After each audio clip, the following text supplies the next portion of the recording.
வணக்கம் நண்பர்களே. நிஃப்டி நேற்று ஏறின ஏற்றத்தை நம்பாதீங்க.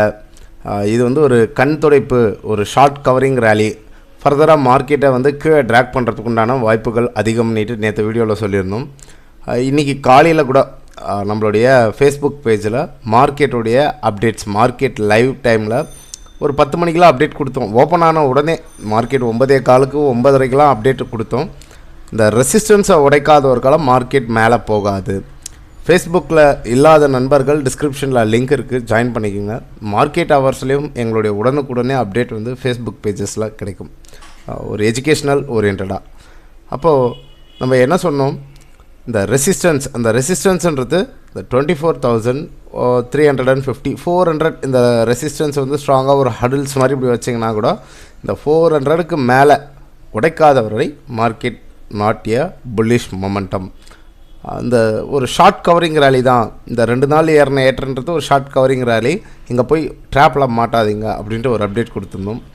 எக்ஸாக்டாக மார்க்கெட் இன்றைக்கி வந்து ஒரு 394 புள்ளிகள் negative sentiment. First of all இந்த இடத்துல வந்து நம்ம புரிஞ்சுக்க வேண்டிய விஷயம் என்னன்னு பார்த்தீங்கன்னா, அந்த பேஜில் போய் பாருங்கள், நம்ம கிளியராக மென்ஷன் பண்ணியிருப்போம்.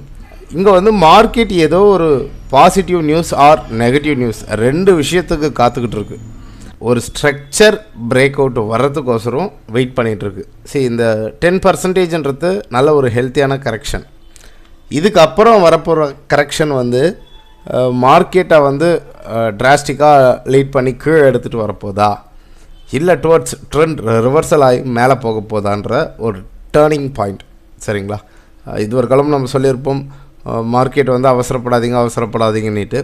பட் இந்த 23,750 பிரீச் பண்ணதுன்னா மார்க்கெட்டுக்கு ஏதோ மிகப்பெரிய ஒரு நெகட்டிவ் நியூஸ் வருது. அந்த நெகட்டிவ் நியூஸ் வந்து என்னவாக இருக்கலாம், இந்த போர் வந்து நின்ன பாடு இல்லாமல் க்ரூடுடைய டிமாண்ட் அதிகமாகிட்டே இருக்குது, க்ரூடுடைய ப்ரைஸ் வந்து ஷூட் அப் ஆகிட்டே இருக்குது. அப்படின்னும் போது ஒரு எக்கனாமிக் க்ரைசிஸில் மாட்டக்கூடிய நிர்பந்தத்துக்கு உள்ளாகும் நம்ம. அதாவது நம்மன்ட்டு மட்டும் கிடையாது, உலக நாடுகள் எல்லாமே அந்த ஒரு பிரச்சனையில் சந்திக்கும். இதை வந்து நீங்கள் கிளியராக பார்த்துருக்கலாம். ஈரான் வந்து போட்டு அடின்னு அடிச்சிட்ருக்குறாங்க, சவுதியை பொலன்னு புழக்கிறாங்க. உன்னால தான் யூஎஸ் உள்ளே வந்து உக்காஞ்சிக்கிட்டு எங்களை தான் தொந்தரவு பண்ணுறான்னுட்டு அவங்களுடைய ரிஃபைனரியிலெல்லாம் அடிக்கிறது, இங்கே க்ரூடை வந்து ப்ரைஸை ஹைக் பண்ணுது. இதுதான் ரியாலிட்டி, புரிஞ்சுக்கணும். மற்ற நாடுகளில் நடக்கிற போர் பிரச்சனை கிடையாது, இது வந்து க்ரூடு சம்மந்தமான ஒரு விஷயம். அதனால் ஏஷியன் கண்ட்ரிஸ் எல்லாமே அஃபெக்ட் ஆகும். அந்த பாசிட்டிவ் நியூஸ், இந்த போருன்றது நிறுத்தமோ இல்லை ஏதாவது ஒரு இணக்கமான ஒரு பேச்சுவார்த்தைகளுக்கு உடன்பட்டு வந்தாங்கன்னா மார்க்கெட் இந்த இடத்துல ஒரு ஸ்ட்ரக்சரை பில்ட் பண்ணும். இந்த 23,750 பிரீச் பண்ணாத ஒரு காலம் மார்க்கெட் இந்த இடத்துல வந்து சைட்வேஸ் ஜோன் போகும். சரிங்களா? இந்த சைட்வேஸ் ஜோனில் நம்ம வந்து மார்க்கெட்டை வாட்ச் தான் பண்ணணுமே கண்டி அக்ரெசிவ் பர்ச்சேஸ் பண்ணக்கூடாது. நீங்கள் வந்து ஒரு இன்வெஸ்டர், வேல்யூ இன்வெஸ்டராக இருந்தால் இந்த டவுன் ட்ரெண்டில் அக்குமுலேஷன் வேணால் பண்ணலாம், அக்ரெசிவ் பை பண்ணக்கூடாது. கன்சியூம் பண்ணலாம் ஸ்லோவாக, ஒரு 4 பகுதிகளாக. பகுதி 1 இந்த இடத்துல கொஞ்சம் வாங்கிக்கிறேன், இன்னும் ஃபர்தர் கரெக்ஷன் வந்தால் மீண்டும் அங்கே வாங்கிக்கிறேன் அப்படின்ட்டு கன்சியூம் பண்ணலாமே கண்டி அக்ரெசிவ் பர்ச்சேஸ் பண்ணாதீங்க அப்படின்றது தான் நான் சொல்லுவேன். This R the levels. Positive news வந்தால் மார்க்கெட் மேலே ப்ரீச் பண்ணி வச்சு மேலே போகிறதுக்கு உண்டான சினாரியோ, நெகட்டிவ் நியூஸ் வந்தால் கீழே வரத்துக்கு உண்டான சினாரியோ. இன்றைக்கி பெருசாக ஃபால் ஆனது யாருன்னு பார்த்தீங்கன்னா பேங்க் நிஃப்டி. நிஃப்டியாவது ஒரு 394 புள்ளிகள் தான். பேங்க் நிஃப்டியை இன்றைக்கி வச்சு வெளுன்னு வெளுத்து விட்டாங்க. அதுலேயும் வந்து நிஃப்டியில் வந்து மிகப்பெரிய டிராஸ்டிக்காக மார்க்கெட்டை கீழே இழுத்துதுன்னு பார்த்திங்கன்னா ஆட்டோ செக்டார்ஸ். மாருதி வந்து ஒரு 2.5%, எம்என்டம் வந்து ஒரு 3.88%, ஈச்சர் மோட்டார்ஸ் ஒரு நியர்பை 4%, பஜாஜ் ஆட்டோ ஒரு 3%, அண்ட் தென் டிஎம்பிவி டாடா மோட்டார்ஸ் வந்து அவங்க ஒரு 3%. ஆட்டோ செக்டாரில் மிகப்பெரிய ஒரு கரெக்ஷன் இன்றைக்கி நல்லாவே ட்ராக் பண்ணி இழுத்தாங்க. இது மட்டும் இல்லாமல் ஹெவி வெயிட்டேஜான பேங்கிங் ஸ்டாக்ஸ், எஸ்பிஐ வந்து ஒரு 2%, ஹெச்டிஎஃப்சி வந்து ஒரு நியர்பை 2%, ஆக்சிஸ் வந்து இன்றைக்கி 5% கிட்ட ஃபால். பஜாஜ் ஃபின்சர்வ் சோழியை முடிச்சு விட்டான் என்னுடைய போர்ட்ஃபோலியோவில், ஒரு 3.88%. ஸ்ரீராம் ஃபினான்ஸ், பஜாஜ் ஃபினான்ஸ், எதெல்லாம் மார்க்கெட்டை ஹோல்ட் பண்ணிக்கிட்டு இருந்ததோ அந்த ஒரு பேனிக் செல்லிங் வந்திருக்கு. சரி, இந்த பேனிக் செல்லிங்கை வந்து ஒரு முற்றுப்புள்ளி வரத்துக்கு உண்டான இடமா கூட இங்கே அமையறதுக்கு உண்டான வாய்ப்புகள் பிரகாசம். பொறுமையாக இருக்கலாம். அண்ட் தென் டெக்னாலஜி சர்வீசஸில் டிசிஎஸ் வந்து ஒரு 2%, அண்ட் தென் இன்ஃபோசிஸ் வந்து ஒரு 1.5%. இதெல்லாம் வந்து நிஃப்டியை வந்து ட்ராக் பண்ணி இழுத்த செக்டார்கள். ஸோ அமைதியாக இருங்க. நல்ல கரெக்ஷன். இந்த கரெக்ஷனில் கன்சியூம் பண்ணுறதுக்கு பாருங்கள். இன்வெஸ்டிங்க்கு உண்டான டைமாக கன்சிடர் பண்ணுங்கள். ஸ்லோவாக அக்குமுலேட் பண்ணுங்கள். சரிங்களா? இதில் பேங்க் நிஃப்டி இன்றைக்கி வந்து ஒரு 1215 புள்ளிகள் சும்மா வெளுத்து விட்டாங்க அப்படின்றது தான் சொல்லணும். அதில் பர்டிகுலராக ஃபினான்ஷியல் செக்டாரில் இருக்கிற நிறைய ஸ்டாக்ஸ் இன்றைக்கி வந்து டிராஸ்டிக்கான ஃபால்.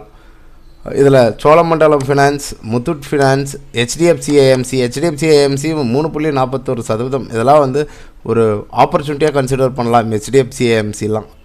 அண்ட் தென் வேறு வந்து மிகப்பெரிய சரிவை கொடுத்தது வந்து Bajaj Finserv, and then finance, Shriram finance. இதெல்லாம் நம்ம சொன்னதுலேருந்து ஸ்கை ராக்கெட் ஆச்சு. நல்ல ஒரு வாய்ப்புகளாக பார்க்கலாம் கீழே இறங்கி வர்றதுக்கு. Axis bank. இப்படிப்பட்ட கரெக்ஷனில் தான் நம்ம இன்வெஸ்ட் பண்ணுறதுக்கு ரெடி ஆகணும். இங்கே எக்ஸிட் பண்ணிவிட்டு போனோம்னா மார்க்கெட் மறுபடியும் ரெக்கவரி ஆகி மேலே போகும்போது ஹையர் ப்ரீமியமில் பை பண்ணுறதுக்குண்டான விலையை கொடுக்க வேண்டியது இருக்கும். சரிங்களா? This R the levels. நம்ம வந்து சார்ட்டில் பார்ப்போம். பேங்க் நிஃப்டி வந்து ஒரு ஓவர் சோல்டு ஆகக்கூடிய இடமாக இருக்குது. அண்ட் தென் நிஃப்டியை வந்து ஒரு நல்ல ஒரு கரெக்ஷனை கொடுத்துருக்கு. இதெல்லாம் அடுத்த ட்ரேடிங் செஷனில் இந்த வாரத்தினுடைய முடிவு எப்படி வரப்போகுது, ஃபர்தராக மார்க்கெட் இங்கேருந்து மேலே ரெக்கவர் ஆகுமா, இன்னும் ஃபர்தராக ஃபால் ஆகுமான்றது கிளியராக சார்ட்டில் பார்ப்போம். Okay, global market scenario. Dow இப்போதைக்கு ஒரு 326 புள்ளிகள் நெகட்டிவ் சென்டிமெண்ட் தான். நேற்று நம்ம வீடியோவில் டிஸ்கஸ் பண்ண மாதிரி ஒரு ஷார்ட் கவரிங் ரேலி தாங்க இங்கேருந்து ஃபால் வரும்னோ அது மார்க்கெட்டில் காமிச்சிக்கிட்டு இருக்குது. யூரோப்பியன் மார்க்கெட்டும் பார்த்திங்கன்னா ஒரு நெகட்டிவ் சென்டிமெண்ட்டில் தான் க்ளோஸ் வச்சுருக்காங்க. கிஃப்ட் நிஃப்டி இப்போதைக்கு ஒரு 7 புள்ளிகள் பாசிட்டிவ் சென்டிமெண்ட். என்ன சொல்லலாம், எஃப்ஐஎஸ்டிஏஎஸ் சும்மா வெளுத்து விட்டுக்கிட்டு இருக்கிறாங்க. இன்றைக்கி ஒரு 6267 கோடிக்கு தான் விற்பனையாளராக இருக்கிறாங்க. கம்மி தாங்க, ஒரு 6000 கோடி தான். தொடர்ந்து இதே மாதிரி விற்றுக்கிட்டு இருக்கிறாங்க. எங்கே வந்து முடிவு பெறப்போகுதுன்றது தான் தெரியல. நிஃப்டி இன்றைக்கி வந்து வந்த செல்லிங்க்கு மிகப்பெரிய காரணம் என்னென்னு பார்த்திங்கன்னா banking stocks huge profit booking. Banking stocks hold பண்ணி இருக்கிறதுனால தான் நிஃப்டி இவ்வளோ நாள் தப்பிச்சுது. பட் வந்து இந்த ஒரு லாஸ்ட் வீக்கில் பார்த்திங்கன்னா பேங்க் ஸ்டாக்ஸ் வந்து பேங்க் நிஃப்டி வந்து ஃபாஸ்ட் அண்ட் ஃபியூரியஸான ஒரு செல்லிங். இந்த செல்லிங் வந்து அரெஸ்ட் ஆகக்கூடிய ஜோன் வந்து ஆல்மோஸ்ட் 90% முடிவடைந்திருக்கு. இது ஒரு காலம் ஓகே. இதுக்கு மேலே உடையுதுன்னும் போது மார்க்கெட் மிகப்பெரிய நோஸ் டைவ் அடிக்க போகுதுன்றதை டிக்ளேர் பண்ணிட்டு போயிட்டே இருக்க வேண்டியது தான். அதுக்கப்புறமேட்டுக்கெலாம் எதுவுமே சொல்கிறதுக்கு வார்த்தைகளே இல்லை. அதாவது ஒரு ஸ்ட்ராங்கான சப்போர்ட், ஒரு ரெசிஸ்டன்ஸ்லேருந்து மார்க்கெட் ஃபால். இப்போது ஓவர் சோல்டாகி நிற்க வேண்டிய இடம்ன்றது இந்த ப்ரீவியஸ் லோ. அதாவது மார்க்கெட் ஒரு 53,675 அப்படி பார்த்தா கூட இங்கேருந்து இன்னொரு நாளைக்கு ஒரு காட்ட போகிறாங்களா கட்டாயம். அதாவது இந்த இன்ட்ராடே கேண்டலுக்கு கீழே ஓப்பன் ஆச்சுன்னா மார்க்கெட் பேங்க் நிஃப்டி ஒரு 2000 புள்ளிக்கு சரிவை கொடுப்பதற்கு பாசிபிலிட்டி அதிகம். இப்படி ஒரு சரிவு வருதுன்னும் போது நிஃப்டி என்ன ஆகும், நிஃப்டியும் இந்த இடத்துல ப்ரீச் ஆகிறதுக்கு உண்டான வாய்ப்புகள் பிரகாசம். ஸோ பேங்க் நிஃப்டி இந்த இடத்துல ஓவர் சோல்ட் ஆகி முற்றுப்புள்ளி வைக்கும்போது மட்டும்தான் மார்க்கெட் நம்மளுக்கு திரும்பும். இதில் ஒரு நல்ல விஷயம் என்னென்னு பார்த்திங்கன்னா, இது மாதிரி வந்து ஸ்லோ அண்ட் ஸ்டடியாக இறங்கிறது தான் நம்மளை வந்து ரொம்ப சோதிக்கும். பட் இது மாதிரி ஃபாஸ்ட் அண்ட் ஃபியூரியஸாக ஃபால் ஆகிறது ஒரு வி ஷேப் ரெக்கவரி வரும். பொறுத்திருந்து பார்ப்போம். இந்த ஒரு செல்லிங்கை முடிச்சுட்டு மார்க்கெட் ரெக்கவர் ஆகணும். இந்த இடத்துல வந்து ஸ்ட்ராங்காக பவுன்ஸ் பேக் வரணும். அப்படி வரலை, மார்க்கெட்டில் நெகட்டிவ் சென்டிமெண்ட் தொடருது அப்படின்னும்போது மார்க்கெட் ஒரு கிராஷ் அப்போ தான் நம்ம வந்து டிக்ளரே பண்ணணும். கிராஷ், அந்த கிராஷ்ன்றது எவ்வளோ தூரம் போகும்னா, நல்லா அவ்வளோ தூரம் ஏறினதுக்கு மார்க்கெட் வந்து அடுத்தது ஒரு செட் ஆஃப் செல்லிங்கை வந்து கீழே இறக்கிட்டு வரும். அப்போ எல்லா ஸ்டாக்ஸுமே ஃபால் ஆகும். இதனால தான் சொல்கிறோம், கன்சியூம் பண்ணுங்கள், அக்குமுலேட் பண்ணுங்கள், அக்ரெசிவ் பர்ச்சேஸ் பண்ணாதீங்க, ஸ்லோவாக பிரித்து முதலீடு பண்ணுங்கள் அப்படின்னு சொல்கிறது அலாட்டுன்னு சொல்லிக்கிட்டு இருக்கிறதுக்கு காரணம் இதுதான். இந்த பதிவு உங்களுக்கு பயனுள்ளதாக இருக்கும் அப்படின்றத நம்புகிறேன். உங்களுக்கு ஒரு பயனுள்ளதாக இருந்ததுன்னா ஒரு லைக் பண்ணுங்கள், சப்ஸ்கிரைப் பண்ணுங்கள், மற்றும் 4 பேருக்கு நம்ம சேனலை சொல்லிக் கொடுங்க. மற்றும் ஒரு பதிவில் உங்களை சந்திக்கிறேன். நன்றி, வணக்கம்.